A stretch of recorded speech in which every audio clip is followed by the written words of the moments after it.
Merci infiniment pour ces mots d'accueil trop élogieux. Monsieur le Président, Mesdames, Messieurs, le titre d'éminent, je le récuse. L'éminence s'est exprimée hier soir. Je ne serais pas ou je ne pourrais pas atteindre le degré de spiritualité auquel nous étions parvenus hier soir. Je vais avoir un propos beaucoup plus profane. Très sommairement, pourquoi est-ce que je suis heureux d'avoir répondu à votre invitation et pourquoi je pense pouvoir parler avec vous du sujet qui est le vôtre, sphère publique, sphère privée. Sûrement pas parce que je serais un spécialiste du milieu hospitalier. Je ne le suis pas. Et tous ceux qui sont à la table ici aujourd'hui en savent infiniment plus que moi sur les arcanes du secteur et du service hospitalier. En revanche, pourquoi est-ce que je pense pouvoir réfléchir avec vous ? C'est parce que, hélas, privilège de l'âge ou handicap de l'âge, j'ai 40 ans de carrière derrière moi, à peu près, et que cette carrière m'a amené dans les deux mondes, dans la sphère publique et dans la sphère privée.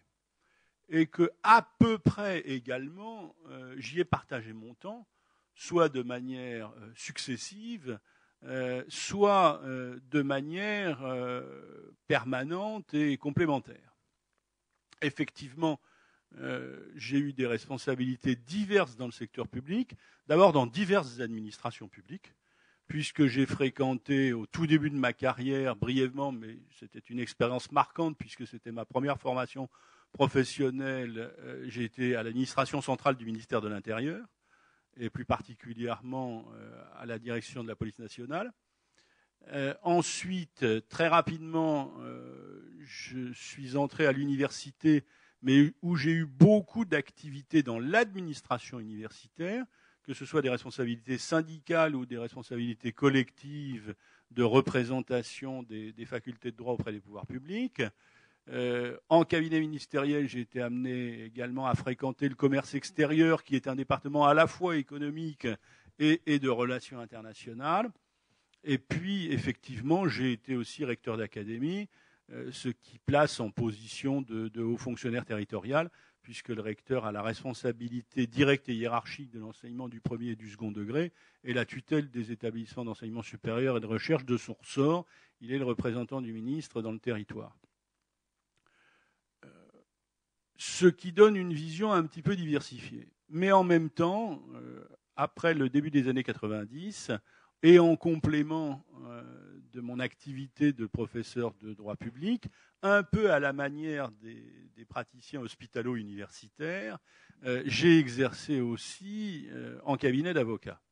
Et en cabinet d'avocat, effectivement, individuel ou restreint, mais également à l'autre bout, j'allais dire, de la pratique du métier, j'ai fondé et créé un département de droit public des affaires ou de droit public économique précisément chez PricewaterhouseCoopers, qui n'était pas PricewaterhouseCoopers au moment où je l'ai fait, c'était avant la fusion et donc dans ce qu'on appelle un Big Four. Là, j'ai eu l'expérience d'une firme multinationale de l'audit et du conseil. Qu'est-ce que je retire de tout ça ? Et quel est le fil de cohérence ? Notre sujet, c'est sphère publique, sphère privée. C'est un des domaines. Quand on parle de la dialectique ou de la dynamique publique-privée, en particulier en France, c'est un des secteurs les plus chargés idéologiquement qui soit, ce qui n'aide pas à la compréhension, mais qui au contraire obscurcit la vision qu'on peut en avoir. Car on est dans un domaine de confusion des idées et largement de confusion des langues et des vocabulaires. Et que quand on parle de privé ou de public, chacun n'a pas forcément, derrière le mot privé ou derrière le mot public, les mêmes représentations intellectuelles. D'où des sources souvent profondes de malentendus. Et je crois que le premier service qu'on pourrait essayer de rendre ensemble, c'est de définir un vocabulaire, d'avoir en quelque sorte un glossaire de la question, pour être sûr, quand on parle de public ou de privé, qu'on parle bien de la même chose, sans opter a priori pour une sphère ou pour l'autre, pour une formule ou pour l'autre, mais est-ce qu'on parle bien de la même chose? Est-ce qu'on a les mêmes outils conceptuels? Est-ce qu'on a les mêmes langages? Alors non seulement je n'en suis pas sûr, mais je suis sûr du contraire. D'où la source de profonds malentendus. D'abord, si on fait un petit peu d'histoire, quelle idée a-t-on de l'émergence historique progressive de la sphère publique ou de la sphère privée? On a souvent, dans notre tradition française, le sentiment que la sphère privée précède, qu'elle est en quelque sorte consubstantielle à l'état de nature, c'est ce que pense Jean-Jacques Rousseau, et que la constitution de la sphère publique est une construction de civilisation, c'est-à-dire de fabrique de la cité et du citoyen, au sens fort du terme. C'est l'idée de Rousseau dans le contrat social. L'homme est livré à lui-même, seul dans l'état de nature, et pour faire face aux difficultés qui l'entourent, il se groupe, et dès lors, constituant une sphère collective, il constitue une sphère publique. C'est une image. Il y a sûrement, je n'étais pas à l'époque des mammouths et des cavernes, il y a sûrement une part de vrai dans cette vision. Mais je ne suis pas sûr qu'on ne puisse pas présenter la vision inverse. Moi, ce que j'observe avec l'œil de l'histoire du droit, c'est qu'il a fallu beaucoup de temps, au contraire, pour faire émerger l'individu du groupe, pour le faire naître, pour le faire reconnaître dans sa dignité et en faire le siège de droit que plus tard, bien plus tard, on appellera les droits de l'homme. Il faut attendre très probablement la fin des civilisations antiques, et en particulier la philosophie stoïcienne, qui va coïncider largement avec l'arrivée du christianisme, pour voir émerger une reconnaissance de l'individu sous la forme personne humaine. Et la distinction de la sphère publique et de la sphère privée, comme distinction d'ailleurs du droit public et du droit privé, il faut pratiquement attendre le jurisconsulte romain Ulpien, mais c'est 4e, 5e siècle après, pour commencer à distinguer et bien séparer les droits de la puissance publique et de son organisation et les droits d'une sphère privée protégée. Et ce sera une longue marche. Ce sera une très longue progression qui commence à ces époques et qui va se prolonger avec la philosophie des Lumières, avec la Déclaration des droits de l'homme et du citoyen, avec des auteurs chez nous comme Benjamin Constant puis Tocqueville, et qui va arriver jusqu'à Alain, le philosophe du citoyen contre les pouvoirs. Donc, sphère publique, sphère privée, on peut déjà avoir des doutes quant à la dialectique de la poule et de l'œuf. Est-ce que, comme le pense Rousseau, c'est la sphère privée qui est à l'origine et la sphère publique est une construction de civilisation, ou est-ce que la sphère publique se manifeste par la puissance du pouvoir et l'organisation collective, et qu'il faut au contraire une longue marche pour dégager une sphère de droits individuels, caractéristique de la sphère privée, protégée des atteintes du pouvoir. Alors déjà, j'allais dire, le malentendu ou l'hésitation ou le dialogue peut commencer dans la vision historique. Tout ça va supposer la distinction de l'individu et du groupe, qui ne va pas de soi, mais aussi la distinction du spirituel et du temporel, qui est fondamentale pour l'émergence des libertés. Et à l'intérieur même de la sphère des droits, on va distinguer les droits de l'homme et les droits du citoyen, ce qui est encore déjà, chez l'homme lui-même individu, la marque d'une double appartenance à sa sphère privée, droit de l'homme, mais à sa sphère collective et publique, droit du citoyen. Alors, toute la difficulté de notre exercice, quand on parle public-privé, de quoi parle-t-on? Et ça va être le premier temps de mon raisonnement. En réalité, en droit, et je parle de l'approche juridique parce que, un, c'est ce qu'on m'a demandé, et deux, c'est ce que je sais faire, en droit, les concepts sont brouillés eux-mêmes. Ils ne sont pas si simples que cela. Et il y a au moins 4 approches différentes de l'opposition publique-privée. La première approche de l'opposition publique-privée, c'est ce qu'on va appeler l'approche organique, c'est-à-dire par l'organe qui s'exprime. En général, une personne morale. Ou c'est une personne morale de droit public, ou c'est une personne morale de droit privé. Donc quand on parle privé-public, on peut très bien penser à l'approche organique. Les personnes morales de droit public, c'est l'État, les collectivités territoriales, les établissements publics. Et dans les hôpitaux, vous appartenez à cette troisième catégorie de personnes morales de droit public. Puis après, il y a les personnes privées, individus ou personnes morales de droit privé, que vous connaissez sous toutes leurs formes, qui peuvent être lucratives comme les sociétés commerciales ou non lucratives comme les associations de la loi de 1901 ou tout simplement comme les individus qui sont des personnes privées physiques. Donc, quand on parle du privé-public, est-ce qu'on parle de l'opposition organique entre des structures? Mais on peut aussi parler de l'opposition publique-privée du point de vue du corps de règles qu'on applique, c'est-à-dire ce qu'on appelle le régime juridique, le droit. Il y a un droit public, droit constitutionnel, droit administratif, droit budgétaire et financier, une bonne partie du droit international et du droit européen, et puis il y a un droit privé, le droit du travail, le droit civil, le droit des sociétés. Puis il y a des droits qui sont transversaux, je pense en particulier au droit fiscal, d'une part, et au droit pénal.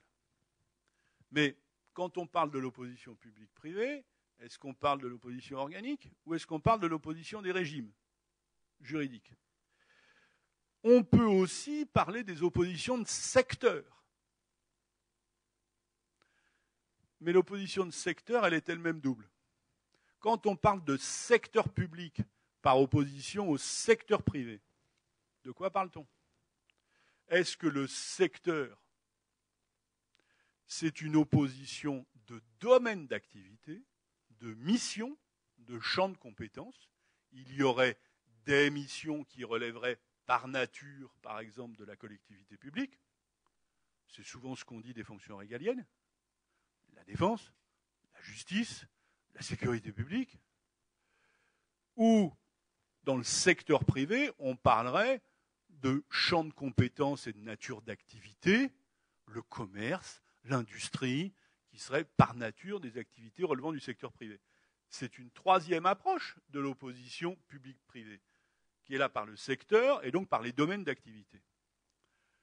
Le secteur public ou le secteur privé, vous pouvez enfin le définir d'un quatrième point de vue. C'est du point de vue de la propriété. Qui est propriétaire? Et là, l'opposition secteur public, secteur privé va se traduire sous la forme de l'opposition propriété publique, et sous-entendu collective, bien entendu, ou propriété privée, sous-entendu individuelle. Alors, vous voyez déjà que quand on parle de l'opposition publique-privée, ça n'a absolument pas le même sens, absolument pas les mêmes conséquences, et ça ne porte absolument pas les mêmes questions, selon que on pense public-privé organe, ou qu'on pense public-privé régime, ou qu'on pense public-privé domaine d'activité et modalité d'activité, ou enfin qu'on pense propriété. Alors, tout serait très simple, et notre monde serait très simple, et on pourrait faire une grande summa divisio, comme disent les juristes, une grande séparation, si tout coïncidait de chaque côté de la règle et de la frontière. Si les personnes morales de droit public n'utilisaient que le droit public, n'exerçaient que des activités de nature ou de secteur public. Et enfin, en ayant la propriété, la détention capitalistique des moyens de leur action. Et de l'autre côté, on aurait un monde complètement aussi net, aussi brut et aussi manichéen, dans lequel des personnes privées ne seraient régies que par le droit privé, n'exerceraient que des activités de secteur privé de marché, et sous un régime de propriété privée. La vie serait simple, et là, on pourrait avoir affaire à une opposition binaire, et il n'y aurait pas de confusion de langage quand on parle de l'opposition publique-privée, parce que tout serait clair et net d'un côté et de l'autre. Le problème, c'est que la réalité, elle est infiniment plus complexe, et qu'il n'y a pas de coïncidence des divers éléments ou des divers clés de définition de ce qui est public et privé. Alors, je vais essayer de ne pas vous fatiguer trop longtemps sur le sujet, mais d'abord, il y a des personnes privées qui soit utilisent partiellement le droit public, soit gèrent des missions de service public. Ce n'est pas devant un président de Caisse nationale d'assurance maladie que je rappellerai qu'une grande partie, justement pas la Caisse nationale, mais toutes les caisses primaires, par exemple, sont des organismes de droit privé, mais qui n'en gèrent pas moins clairement et depuis longtemps une mission de service public, en utilisant tantôt assez largement le droit privé et la compétence judiciaire, mais avec des prérogatives de puissance publique, comme par exemple la cotisation obligatoire, qui est clairement une prérogative de puissance publique, mais qui est gérée par des organismes privés, qui incontestablement exercent une mission de service public. Et ça, pas depuis des années récentes, depuis les années 30, 35 établissements Vésia, 38 caisses primaires, aide et protection, justement, la jurisprudence du Conseil d'État a établi que ces organismes privés géraient les missions de service public. À l'autre bout, les personnes publiques utilisent indifféremment ou le droit public ou le droit privé. Et ça, pas depuis les néolibéraux thatchériens, depuis la constitution même de notre droit public et administratif moderne. Il y avait dans la deuxième moitié du XIXe siècle un auteur qui s'appelait Laferrière, qui avait extrêmement bien défini et remarqué que l'activité des personnes publiques avait deux formes, ou ce qu'il appelait les actes de puissance publique, ceux dans lesquels la prérogative régalienne unilatérale était marquée, et alors on appliquait le droit administratif, la compétence du juge administratif, etc. Ou il y avait ce qu'il appelait les actes de gestion, qui étaient soumis au droit privé.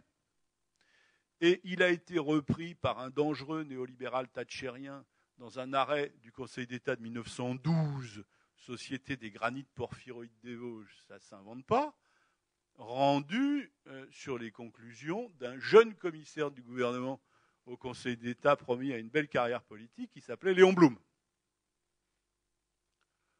Donc, vous mesurez, mais je suis sûr que vous le saviez déjà, que les choses sont un peu plus compliquées que ce que l'idéologie sommaire ou les visions sommaires peuvent nous donner. Alors, on ferait les mêmes observations dans les définitions du secteur public et du secteur privé, qu'on définisse le secteur public par son domaine d'activité ou qu'on définisse le secteur public par sa propriété. Le meilleur exemple qu'on puisse donner, j'en donne un seul pour ne pas alourdir le propos, c'est l'exemple des entreprises publiques ou des entreprises nationales. Vous avez des entreprises publiques qui sont publiques par leur détention capitalistique, par leur caractère organique, qui sont des personnes morales de droit public, et qui exercent des missions de service public. Jusque-là, tout va bien. Exemple, SNCF, établissement public, c'est une personne morale de droit public, qui va exercer incontestablement une mission de service public national, le transport ferroviaire, avec un cahier des charges qui lui est défini par les différentes lois d'orientation des transports intérieurs. Mais déjà là, ça se complique un petit peu, parce que c'est une entreprise qui utilise très largement le droit privé. Parce que c'était un établissement public, c'est toujours un établissement public, mais industriel et commercial. Donc même là, même dans les exemples les plus flagrants, la distinction existe ou coexiste à l'intérieur même de la structure publique. Et la SNCF, jusqu'à l'apparition de RFF, était aussi propriétaire public de ces installations et du réseau.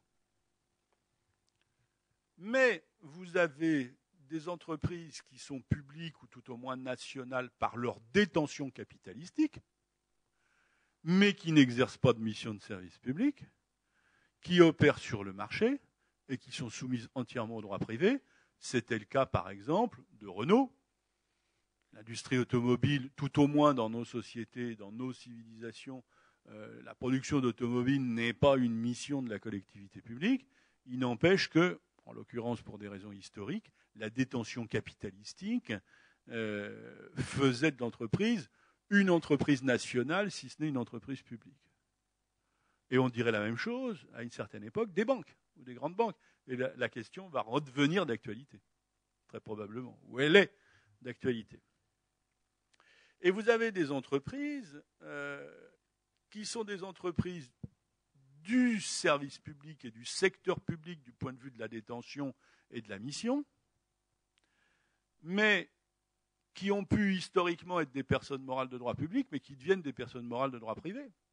C'est La Poste, c'est EDF, GDF, qui sont passés d'établissements publics à sociétés anonymes, donc du point de vue organique qui appartiennent au secteur privé, mais qui par leur mission et une partie de la détention capitalistique, variable selon les cas, dépend du secteur public. Alors, je ne suis pas sûr qu'à ce stade, j'ai vraiment clarifié les choses. J'ai peur, au contraire, de les avoir un peu compliquées et brouillées.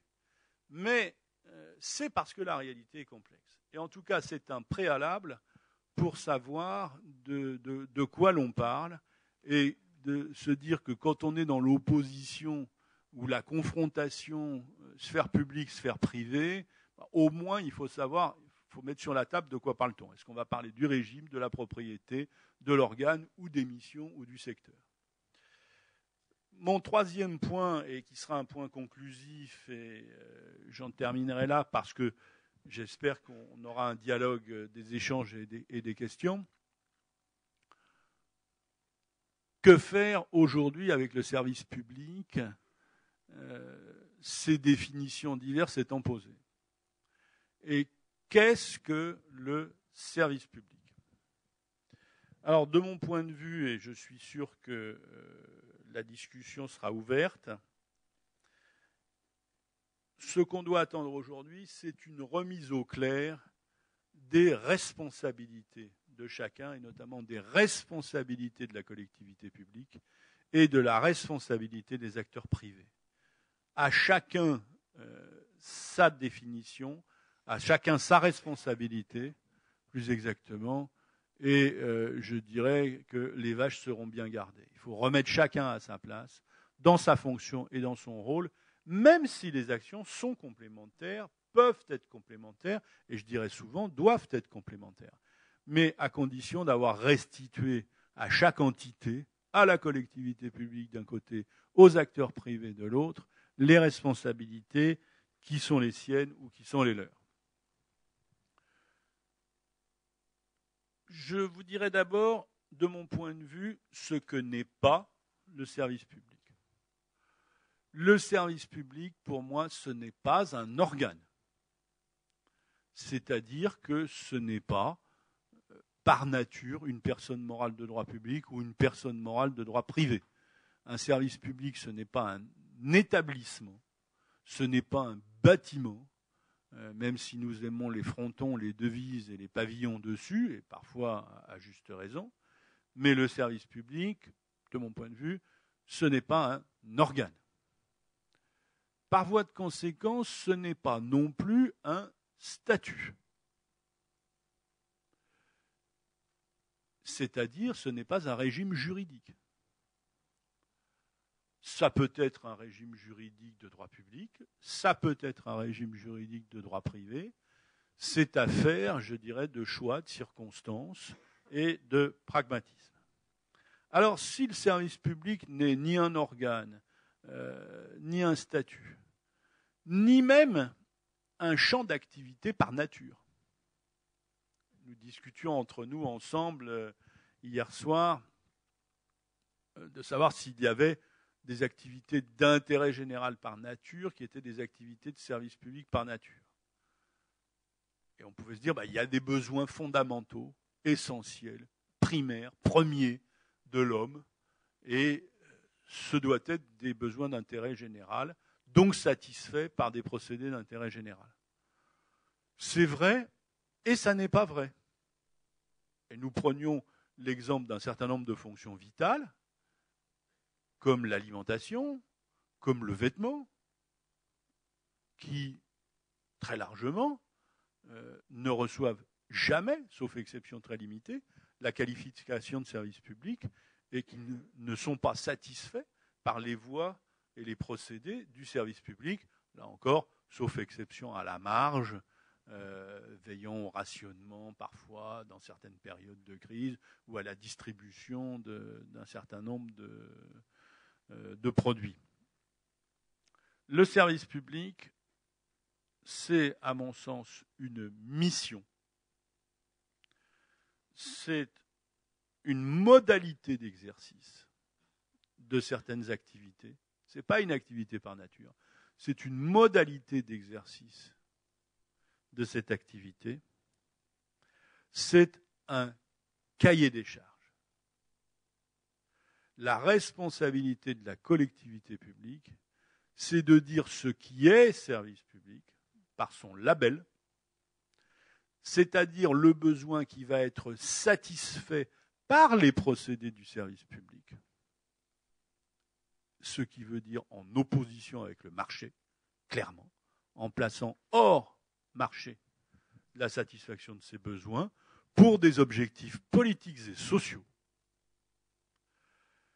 Et il appartient à la collectivité publique de dire ce qui va relever du service public ou pas, et de définir les modalités d'exercice et de la prise en charge de cette activité, et ça s'appelle le cahier des charges. Il y a, à mon sens, deux expressions qui, dans notre droit public et en particulier dans le droit européen, qualifient parfaitement, à mon sens, le rôle de la collectivité publique à l'égard du service public. C'est l'expression, d'une part, de pouvoir adjudicateur. C'est une expression très forte et très riche. Le pouvoir adjudicateur, c'est le pouvoir d'allouer la ressource publique, la ressource collective, à un objectif, à une mission. C'est-à-dire les moyens de la collectivité sont dévolus à ceci. Ça, c'est l'acte de pouvoir adjudicateur. C'est une expression que je trouve très forte et très qualifiante du rôle de la collectivité publique. La deuxième expression que je retiens et qu'on voit, par exemple, dans l'organisation territoriale des transports, on la voit beaucoup, c'est le concept d'autorité organisatrice. Le pouvoir adjudicateur, l'autorité organisatrice, c'est-à-dire l'autorité qui va dire ce qu'est, par exemple, le service public des transports. Combien il y a de lignes? Quelle est la fréquence? Quelle est la tarification? Quel est le moyen de transport choisi, en site propre ou pas? Par tramway, par train, par TGV, par avion, par autobus. Ça, c'est la mission de la collectivité publique. Elle est un pouvoir adjudicateur, elle est une autorité organisatrice. Et clairement, le service public, c'est l'opposition au marché. Où une activité est une activité de marché, et elle est soumise à ses lois, à ses règles, ou le fait de prendre une activité, de la qualifier de service public, ça la sort du marché. C'est-à-dire de la contrainte, de la tarification, notamment, sur la base de la confrontation de l'offre et de la demande, pour garantir l'accès au service public. L'objectif du service public, c'est de garantir l'accès, donc la délivrance de la prestation, dans des conditions d'égalité de délivrance de la prestation, et, si possible, c'était la 3e loi de Roland, mais on ose à peine en parler, dans des conditions de continuité. Mais ceci est un autre débat. Alors, me direz-vous, quand on est hors du marché, est-on pour autant hors de la rentabilité ou du profit? Et là encore, je vous dirais oui ou non, selon la connotation qu'on peut accorder à la signification. Si par profit ou par rentabilité, on entend profit financier ou rentabilité financière, il est clair que non, le service public n'est pas astreint à la rentabilité ou au profit en termes financiers. C'est-à-dire qu'il n'a pas mission de dégager un excédent de recettes. C'est bien pour ça que les financements publics interviennent. Est-ce que, pour autant, le service public est affranchi d'une obligation de rentabilité ou de profit dans une définition plus vaste et non financière? À ça, je répondrai non. Qu'est-ce que le rendement ou le profit applicable au service public? C'est l'idée que la satisfaction ou le degré de satisfaction que la collectivité retire du service doit être au moins égal et si possible supérieur aux moyens et aux ressources que la collectivité y a consacrés. Il n'est donc pas illégitime dans la sphère du service public de parler de rendement ou de profit collectif, profit qualitatif, pas forcément quantitatif, et ce qui nous amène à la nécessité parfois pour la sphère publique de s'inspirer de moyens ou de méthodes qui sont d'abord nés dans la sphère privée à travers les politiques d'évaluation. Et c'est un long chemin que j'ai parcouru au cours de ma carrière. Je me suis replongé récemment avec ces réflexions dans ce qu'ont été les premières réflexions des années 70 sur ce qu'on appelait à l'époque la RCB, qui était la rationalisation des choix budgétaires.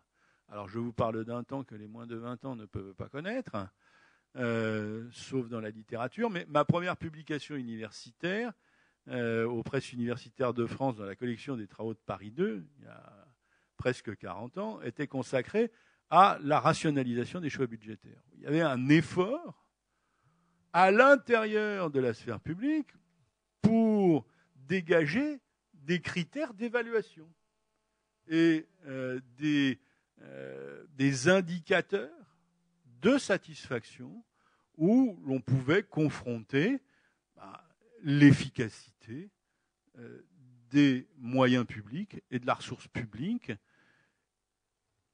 Les travaux de RCB ont rapidement été mis en sommeil pendant une vingtaine d'années, et je dis sur une période large qui couvre, et je le dis volontairement, plusieurs alternances politiques, mais on peut dire que, pour faire un bloc de 2 périodes des années 80 au début des années 2000,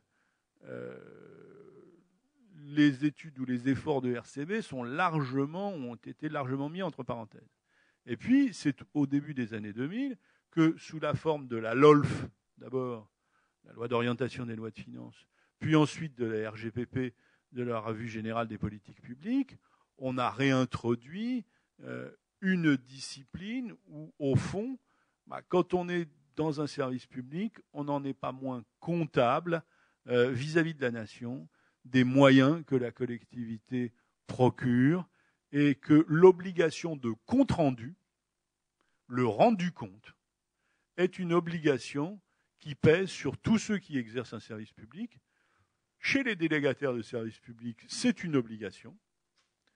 La loi du 8 février 1995, qui complète la loi Sapin de 1993, fait peser une obligation de compte-rendu par tous les délégataires à leur autorité publique, et on ne voit pas pourquoi l'obligation de rendu compte ne s'imposerait pas à l'intérieur même de la sphère publique.